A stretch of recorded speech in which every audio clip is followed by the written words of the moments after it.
মাহিরা মোমো, আপনি লিখেছেন মেয়েরা যে বাসায় হাঁটু পর্যন্ত গেঞ্জিগুলো পরে, এগুলো পরার কি কোনো নিষেধাজ্ঞা আছে, বা ওইগুলো পরে কি নামাজ পড়া যাবে? আপনি নামাজের জন্য মাথা থেকে পা পর্যন্ত ঢাকতে হবে। আপনি গেঞ্জি দিয়ে হয়তো হাঁটু পর্যন্ত ঢাকলেন, তারপর একটা পায়জামা দিয়ে ঢাকলো, তাতেও হয়ে যাবে, কোনো অসুবিধা নেই।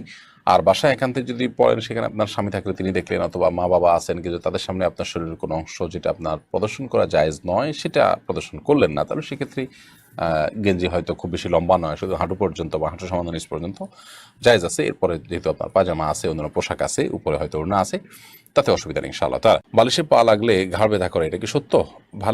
বালিশে পা লাগলে ঘাড় ব্যথা করে, এটা কোনো অথেন্টিক কথা নয়, না এটা অভিজ্ঞতার আলোকে প্রমাণিত, না এটা কোরআন হাদিসের আলোকে কোনো কথা, এটা একরকম কুসংস্কারের জন্য কথা। তবে এটা যারা বলেছেন মুরব্বীরা, আমার মনে হয় যে তারা হয়তো বা অনেক ছেলে ফেলে আছে যারা বালিশের পা লাগায় ইচ্ছাকৃত দুষ্টামি করে, তাদেরকে বাঁচানোর জন্য বা তাদেরকে থামানোর জন্য হয়তো এ ধরনের কথা নিজেরা বানিয়ে নিচ্ছে।